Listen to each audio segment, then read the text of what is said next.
This one is a little bit crazy. So, okay. So on the road, this was on, I think, the second leg of the Yuck Fu tour I was doing. So it was around Thanksgiving. I think it was Thanksgiving. Yeah, Thanksgiving. We were on the road. We had a day off. We were in LA. And so what I did this thing too. I was like, I'm going to choose a random fan and I'm going to pull up at their house and perform in your living room. So, I chose this one dude, super cool dude. Family was super cool. And I performed in their living room. Literally we drove to their house. My DJ, shout out to Dirty, he hooked his system up and we rocked in the dude's living room. So with that being said, as we were leaving, before we went to this dude's house, we were leaving the hotel. And my DJ is this he's like super fucking cool guy, but he got this energy to where people kind of gravitate to, and he's always, talking. He's a talking type of person, personable person. So he ended up meeting this one dude, and he was like, he saw him loading his equipment, and he's like, "What you guys doing?" He's like, "Yeah, we're on the road, but we about to go to this guy's house, and we about to play for him for free. He just won his contest." And the guy's like, "That's dope." And he was like, he's like, "Yo, how much money would it take for me to get y'all to do this? I'm having this party, this like Thanksgiving party and shit like that." And so, make a long story short, he was saying that this wrestler and all these MMA fighters and shit were going to be there. So I was like, "Fuck it, we'll pull up, we'll rock the show, we'll do it." So after we left the winner's house of my contest, we go to this guy's house, right?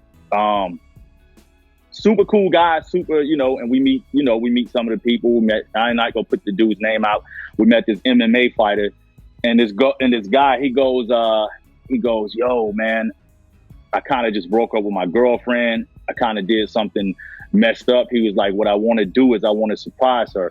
I want to go to her house and could your DJ play this song, and I want to stand in front of her house with the mic and sing this song to her."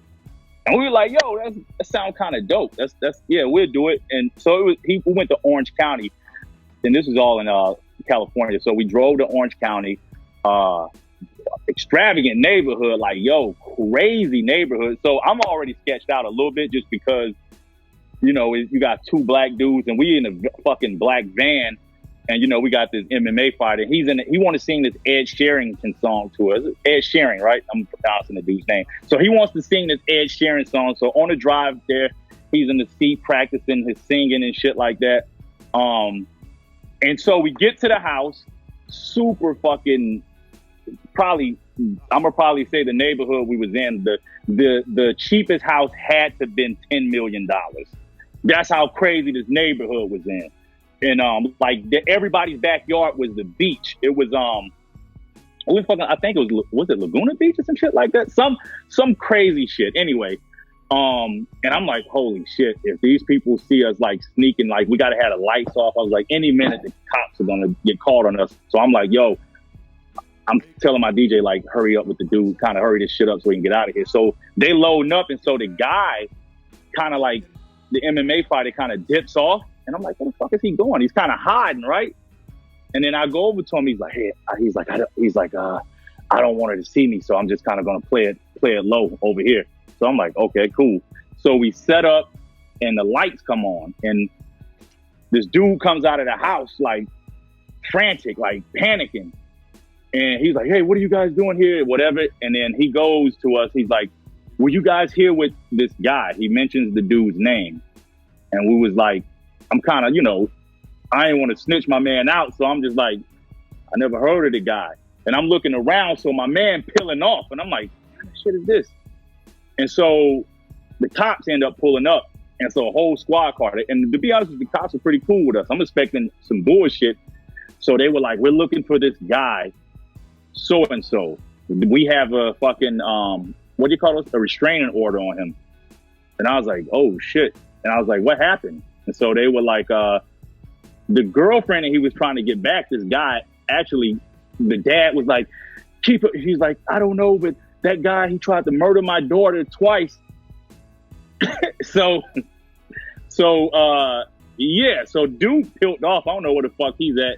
And so I was like, my manager was like, yeah, the guy you looking for, he was with us. So he kind of told him the story. He was like, we didn't know him, we were he wanted to sing to the girls. So the girls in the fucking door scared as shit. So everybody is like, this dude. So apparently the dude beat her up and attempted to try to kill her. So they had the restraining order on him and the cops were looking for him. And we just drove this guy unknowingly to her fucking house to sing to her. And it could have went wrong. Who knows? But basically we just drove a attempted murderer back to his fucking victim's location, all in the name of trying to get his girl back. So that was it. So I'm like, oh shit, let's get the fuck out of here. And so we dipped, and dude calls me, right? He's out of breath. He's like, I'm like, yo, what's up, bro? I'm like, what happened to you? He's like, yeah, man, I kind of just, I didn't want to, I figured I'd do it another time. He didn't know that, the cops just gave us the whole ordeal about what happened to him. And he's like, I'll do it another time, man. But where you guys at? I ran on the opposite side of the beach. Could y'all pick me up? And I was just, I kind of was like, hey, bro, the cops filled up, man. We about to just kill off, man. So he's like, I'll catch an Uber or whatever. So that was a long story, man.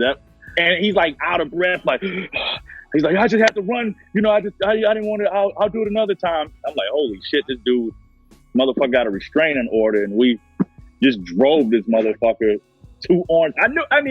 I should have knew some shit was up because we kept asking him. I kept saying, like, everyone asked this question. It was like 5 of us on my team, and everyone separately at different occasions asked this guy, yo, how did you and your girl, like, what happened? How did y'all break up? Did you cheat on her or some shit? He never would answer the question. Like, he kind of would brush it off. He never gave us any explanation as to why they broke up. And I should have knew from that point, like, maybe there's some other shit going on.